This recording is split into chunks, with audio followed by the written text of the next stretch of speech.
Welcome back to another episode of the Six Figure Creative Podcast. I'm your host, Brian Hood. I am here with my substitute co-host, Mark Eckert. Good to have you here again, my dude. I'm here. I'm perfect. I can pronounce things. This was Brian's second intro because he couldn't say my name. What's good, fam? If you heard last week's episode, I just butchered the intro and left it in because you know what? I'm trying to be, what do they call it? More vulnerable or something? Authentic, vulnerable. Yeah. Or just keeping in all my f-ups. We're doing these intros so Brian can stop calling me at 3 a.m. crying about just everything. So, just kidding. Brian keeps it all in. I can't get a damn feeling out of this guy. I got to call him twice before he picks up. It's true. I mean, it's because, okay, this is just one of those wonderful life hacks for anyone listening or watching right now. And that is if you want to get a damn thing done in your life, put your phone and your computer in Do Not Disturb 24 hours a day, 7 days a week. Because if they're not on your favorites list, they're not getting through. Mark, you're actually not on my favorites list. What the fuck, dude? I only have my family. I only have my family on there. That's why. You're not family. I'm like genuinely upset. I'm genuinely upset. No, I'm kidding. It's fine. I was gonna say, if it makes you feel any better, I just haven't even considered to add you yet. This is the first time I'm like, maybe I should add Mark to it. No, it's actually fine because nobody's in my favorites. Even Shira, my wife, has to call me twice.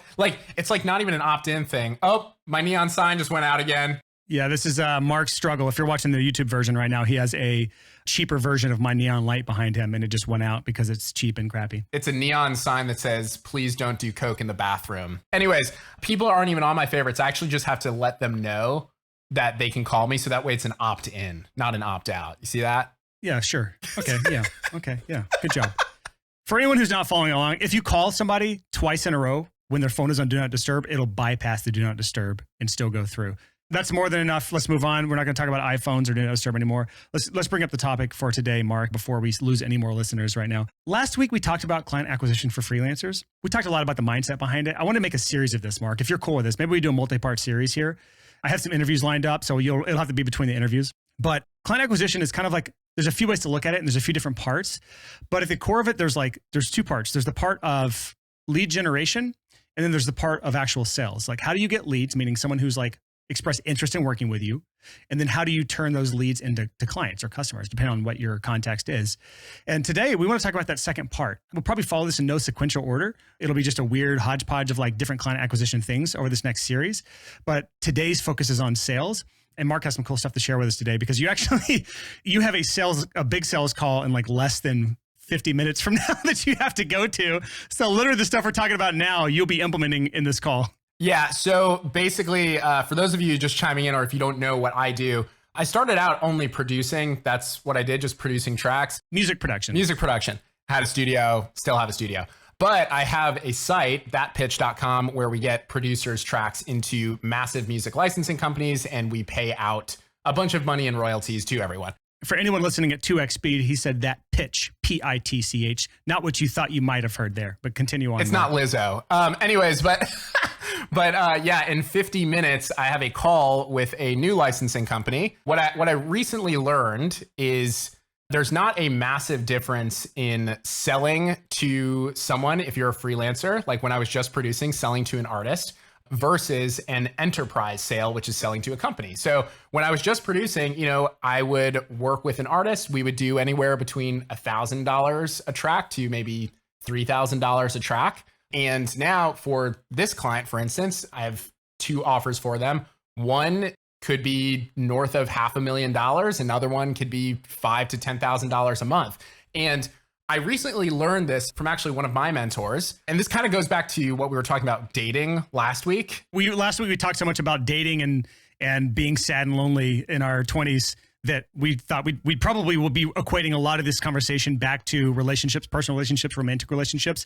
But there's so many parallels between relationships with your clients and relationships with your spouse or your lover or your girlfriend or whatever you want to call it, or boyfriend. It's just easy to equate those things because a lot of people, if they struggle with sales specifically, they don't understand why. But when you put it in romantic terms, it's a lot easier to understand why you're struggling with sales. Right. So what's very typical is people, if they're on a call, doing a sales call, they get a script. You've maybe heard of sales scripts. Kind of read through this thing, you ask questions, see and learn about the prospective client as much as you can. Well, one of my mentors recently, this guy is doing well over 6 million a year or so right now. He's doing very well. And he let me know, here are the things that he covers on a sales call. And he basically said, this is how you know if they give you the wink. If you can go through all of this stuff and everything comes back positive, they are giving you permission to make an offer.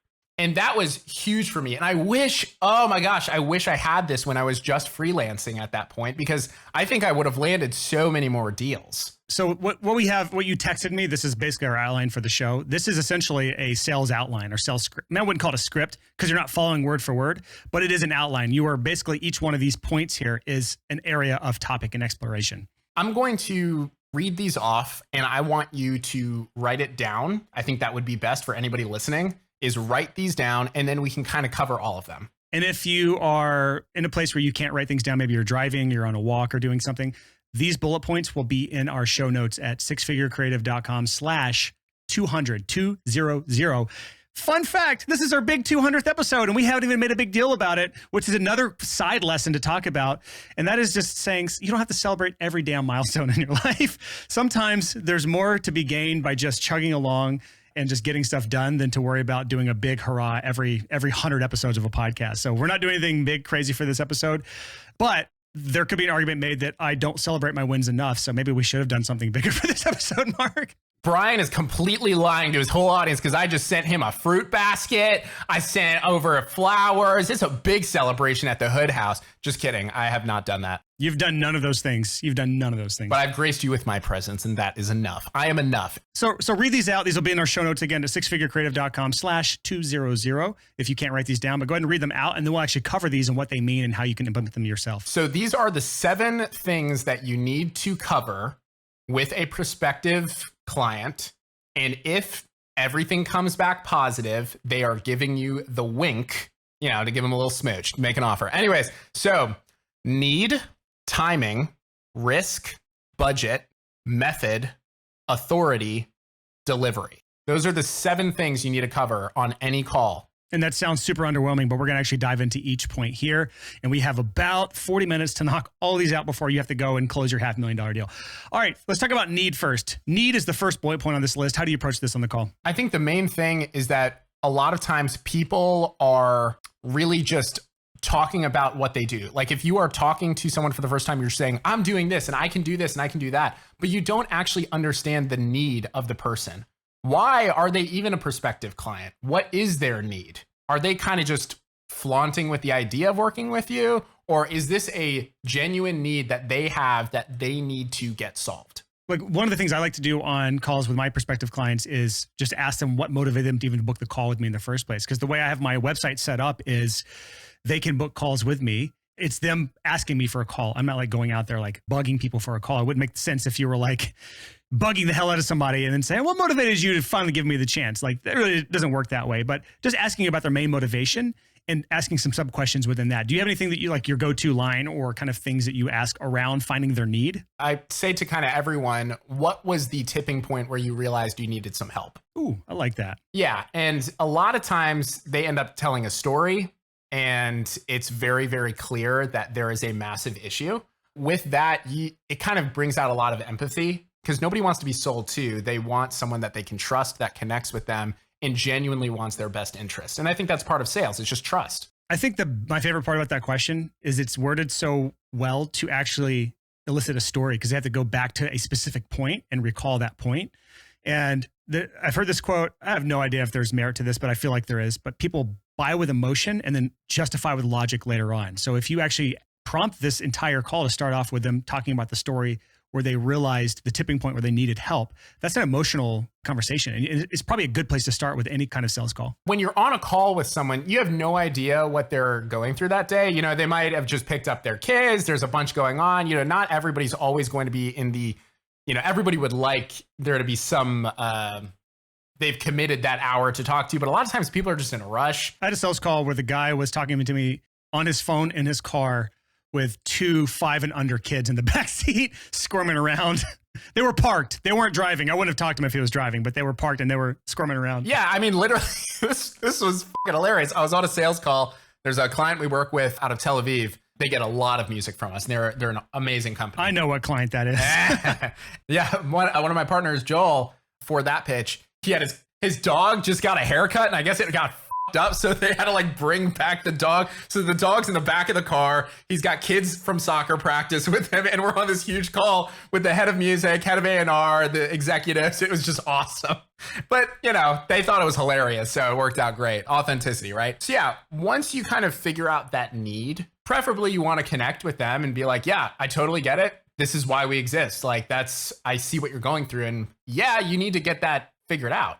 Just prefacing here, when I went through these 7 things, I'm not really all about sales scripts or anything like that, because I'm just, you know, I shoot the shit. I'm a pretty authentic guy. I don't need a script necessarily. Only a non-authentic guy would say he's a pretty authentic guy, so I call bullshit on that. I'm very inauthentic. This is not me, guys.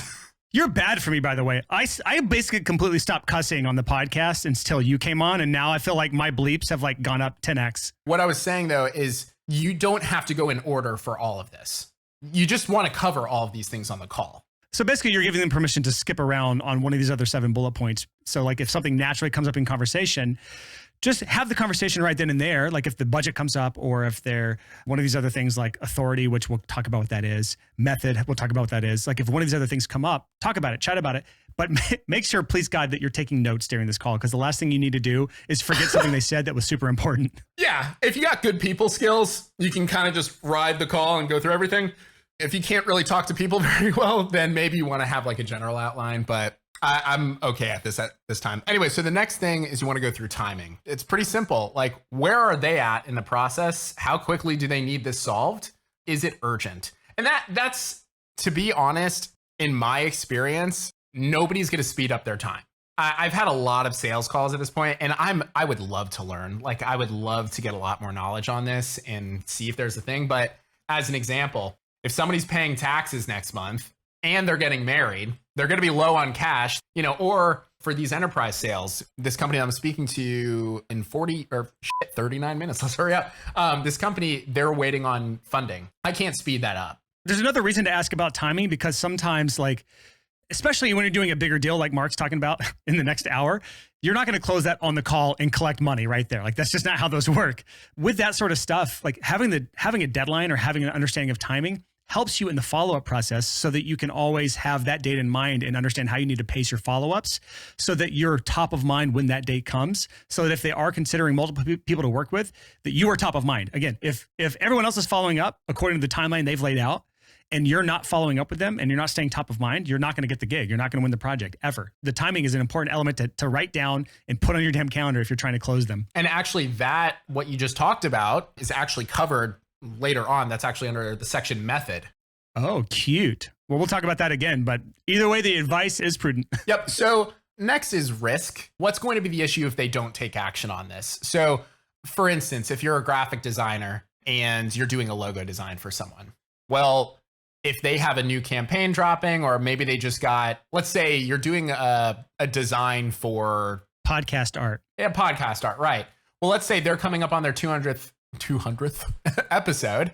This is maybe the time to rebrand or something. Please, God, no. I don't want to go through that again. But one of the things is like, okay, when is the next time you guys are doing, you know, a big launch or something? Let's make sure that it arrives within that. So is there a risk for you not doing this at all? Or I'm connecting over what I'm doing right now, but like this company would be getting a lot of music from us. What's the risk of them not taking action? Well, they get all of this money. They want to launch this, you know, big company and have a big catalog of music. And if they don't take action with us soon, they're not going to have a product. So it's like, do we get this together now? How do you approach this conversation without kind of feeling slimy? Because it could go slimy very quickly. An example would be like, so let's talk about what happens if we don't get this done in time, guys. Here's the thing, like regarding this question, I think it's all about tone, because on sales calls or anything, what I've realized is actually being upfront about stuff. If you genuinely have their best interest, which should be every sales call, do not work with someone unless you can help them. They feel that. A lot of your tone is going to set the precedent on the call. Can you give us an example? Yeah. So if you're like, what's going to happen if you don't work with me? That's shitty. That sounds awful. Exactly. But if you say something along the lines of, Okay, so if this doesn't happen, do you guys have any other thing that you're looking for? Like, is there going to be an issue? Is this an urgent need? Or I just want to make sure that if we do work together, we can be prepared for that. Because if this is something that's really important to you guys, we want to make sure that it can't happen. So what is there a problem if it doesn't? So another way of looking at this, and this is something I do on my calls, is consequences. Like, what are the consequences of them not fixing this? That's kind of what you're saying. Like, what are the consequences of them leaving it exactly how it is right now? Yeah, because if you come at it from a point of, I'm trying to get leverage on you, they know that. People are smart. But if you come at it from a point of, hey, I care about you, I want to make sure whether or not we work together, you're not at risk. So let's say I'm not ready for this. Maybe I can get you in contact with somebody else. How important is this to you? And if it doesn't happen, is it going to, bankrupt you all? I think people understand the tone. And honestly, like, I don't know how to teach people skills, but like, if you genuinely give a fuck about people, people know. Just to sum this whole point up, it's either risk or I would consider consequence. You're literally just trying to figure out what happens if they don't hire you, or what happens if the thing they're trying to accomplish falls apart or never gets done. I never actually say what happens if you don't hire us. I'm just saying what happens if this problem is not fixed. If you lead it back to yourself, then it means leverage. But if you lead it back to their problem, that makes the focus on them. That is the differentiator, in my opinion. They don't give a fuck about you, but they're on a call with you because they're trying to solve an issue. Talk about the issue. Don't talk about yourself. Kind of like how when you called me the other day to talk about something that you and I have been discussing, you just talked about yourself the whole time. Well, yeah, because you love me and I'm perfect and you should talk about me more often. Okay. Just joking. I'm not. No kidding. Let's go to the next bullet point here. We got next is budget. That's the big B word people are scared to talk about, which is unfortunate. This is my thing is I think everyone should state don't say budget, the funds that they have allotted to solve this problem prior to you getting on a call. Because everyone's going to reach out. But if you have an ability, and you can do this through Easy Funnels in the form when they are reaching out to you, easyfunnels.io, bam, bam, bam. And it's actually great. I'm switching over to it.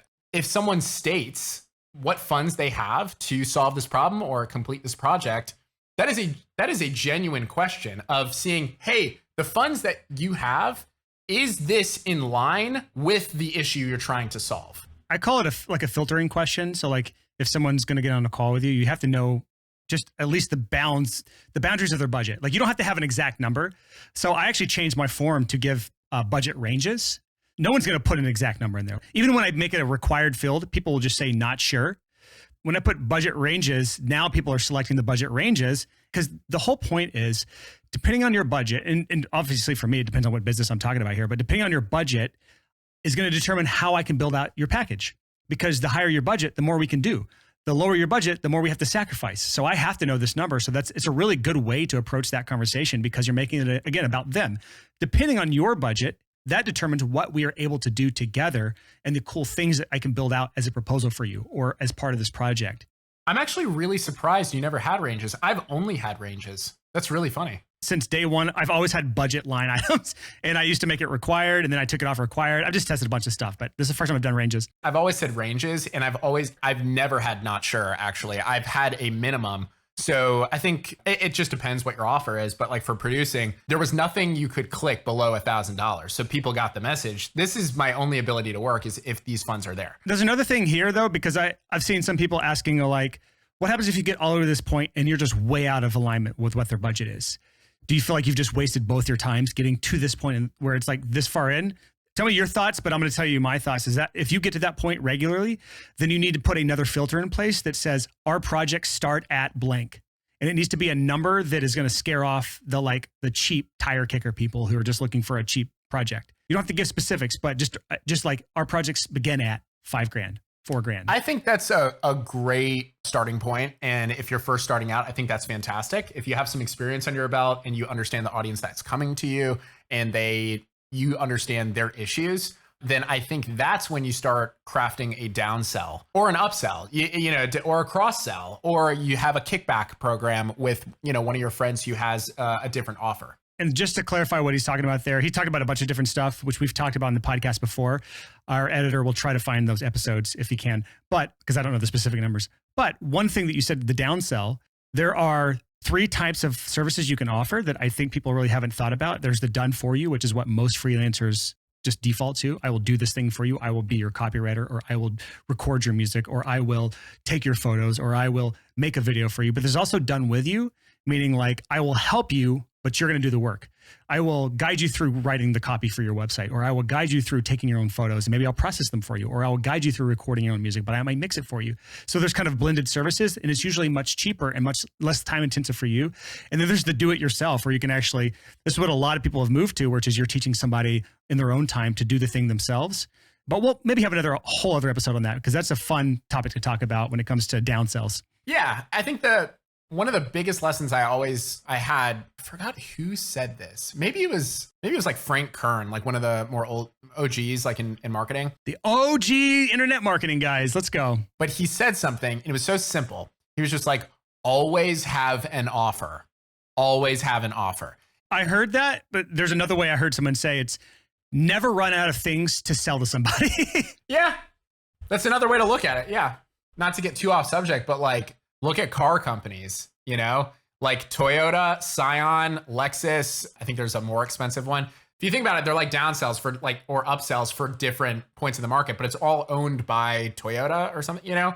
I'm not, a car expert, but like the thing is they'll have different lines for different people for different budget ranges, experiences, whatever they're into. And you'd be surprised, maybe you're a fantastic photographer and somebody reaches out to you. They actually don't really want their photo taken. Maybe they just want to learn from you. So maybe they can pay to shadow you or something like that. You have never. That's what I did. My first online course was my first foray into do it yourself. I made a mixing course. I had a ton of people coming to me that they love my mixes as a mixing engineer. They love the sound that I created and the niche that I was a part of, which was heavy metal. And they wanted to learn from me. And the last thing I wanted to do is sit one-to-one and teach somebody to do it. So I wasn't going to do it with them. I wasn't going to offer a done with you solution. So I just went straight to the do it yourself. And that course has done hundreds of thousands of dollars over the years. And I still do multiple 5 figures a year of that course. I don't promote it. I don't advertise it. I don't even know how people find it. And I still sell it to this day. And I haven't taught mixing related things in like 7 or 8 years. So it's great. For that pitch, we have lifetime memberships. For my own production site, I had an indie PR bundle and this course called Getting Your Shit Together. And it's basically like how to register all your shit, whatever. Okay, so let's move on. We've talked about the need, so discovering the need that the person came to you with. We talked about the timing. What's the timing around the project? We talked about the risk, or another way of saying risk would be the consequences of not following through or not getting this problem solved. We talked about the budget, so we're now on to number 5, and that's something called the method. Talk about this, Mark. Yeah, so this is something that I recently got a word for, and again, my mentor taught me this, and it was profound because I'd never really actually talked about this on sales calls. Again, I wish I had this earlier on. It's basically, how are they choosing?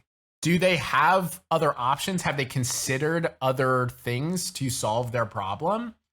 And that's been really interesting because there's multiple things you can gain from that. If you're saying, how are they choosing? You can kind of dive into their motivation for the type of person or the type of service they want to work with.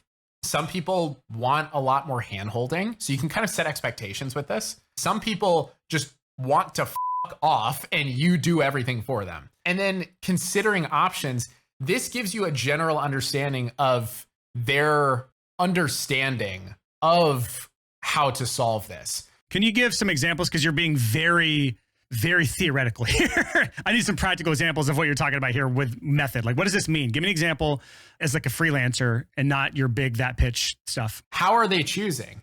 What kind of person do they want to work with? Is it someone that they're going to work with in person? Are they wanting to do something more remote? What are their preferences for how everything is done? Is this going to be online, like remote? Is this going to be asynchronous, meaning like I send you something and then you work on it in your own time and then you send it back to me and I work on my own time? Or is it going to be in person, live, like face to face? What are the most important attributes to them? Like, what's extremely important that maybe you haven't covered, and that goes into their decision making? Maybe people really love fancy gear.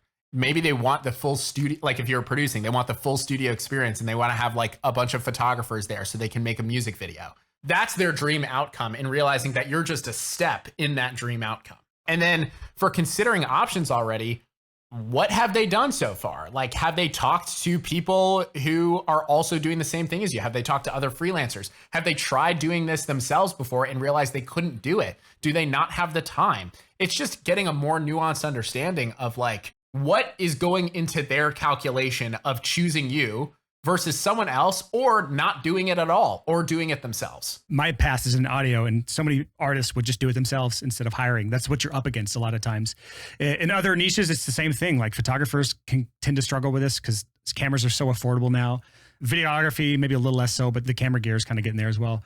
We're talking about method. We're talking about deciding how they are choosing who they hire here, or if they hire at all. Is there anything else you're trying to figure out during this kind of portion of the call? What's their history so far by solving this? That's essentially what this comes down to, is what has led up to this decision making and how you got on the call. And it's different than the need, because the need says this is what our problem is. The method is this is what we've already tried to do and what we've researched, and this is also how we got here. And you can learn a lot more about it. Like, for instance, producing. Everybody wants to be friends in the studio, and a lot of times, clients of mine would feel like shit because they would hire someone and it was just a hourly thing and they got out. A lot of times they wanted to feel connected to that person, and maybe they wanted to get hooked up with a manager, and that's their end goal. And I get this. So this is going to be one of those line items that's going to vary depending on the niche in the service and what you offer. But I'm just thinking through like what I know and what I've done myself. And a lot of this is like, all right, I'm going to talk about music production. Sorry for anyone who's not in music production, which is a bigger portion of our audience now than it used to be. But when someone's coming to me, just say for recording services, like I want to know, what are their expectations for the project? Do they want the big studio experience? Do they want something that's like small and cozy? Are they trying to save the most money? Like, I guess, what are the things that are going to weigh their options? Because they may want the big studio experience, but the thing we just talked about, their budget is just not there. So we've got to say, all right, this is part of your decision making, but the budget's not really there. So we've got to even this out and make the scales even.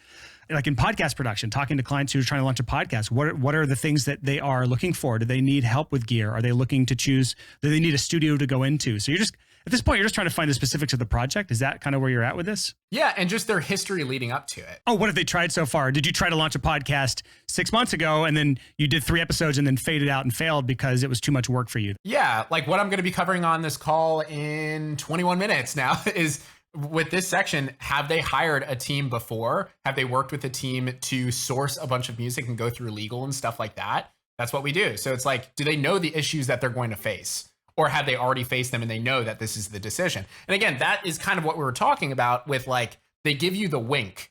Yes, we've already dealt with, I already had terrible boyfriends in the past. It's like, hey, you're so great. You took me out to dinner. We haven't brought up relationship stuff yet, so thanks for throwing back to that. This is basically talking about their exes. That's what this is. You're talking about their exes. You've talked about their exes and what those exes didn't have that you're looking for in your next person. He just hated Chinese food in Seinfeld as you're overlooking the TV, which Seinfeld is playing, and you are eating General Tso's. You're putting the clues together. And so the next thing is authority.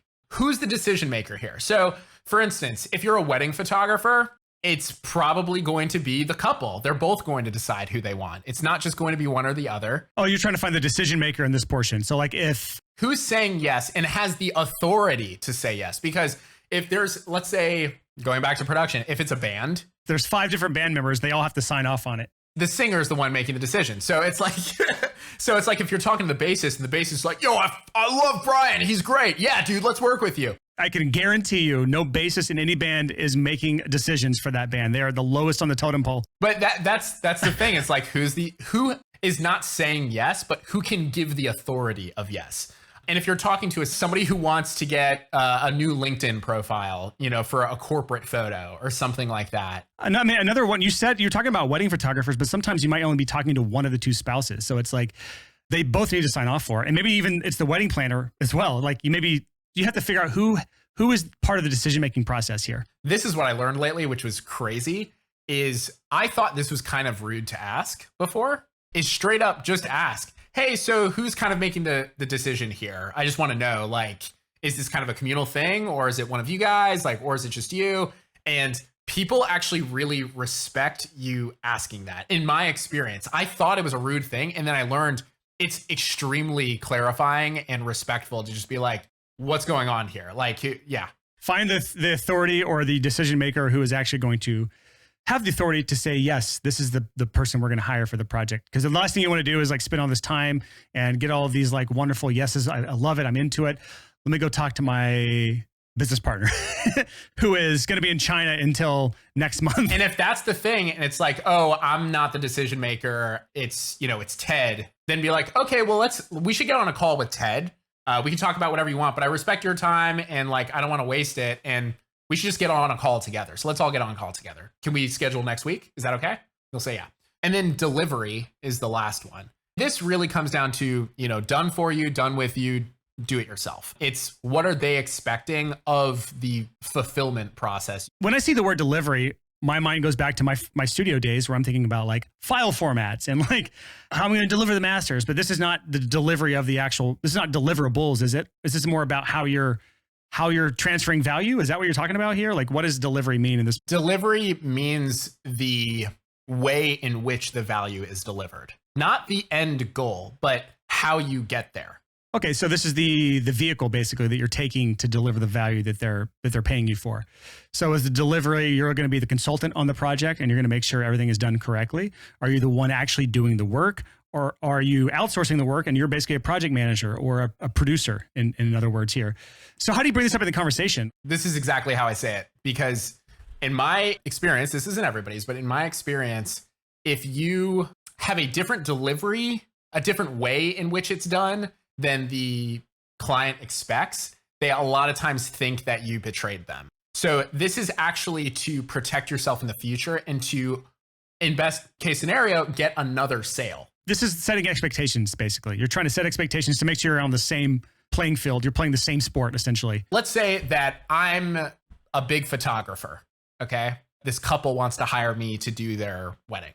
They talked to me. We had all of our meetings. I was there. They loved my vision and we shared the same vision for how the photos are going to come out. And then the wedding happens and my team is there, not me.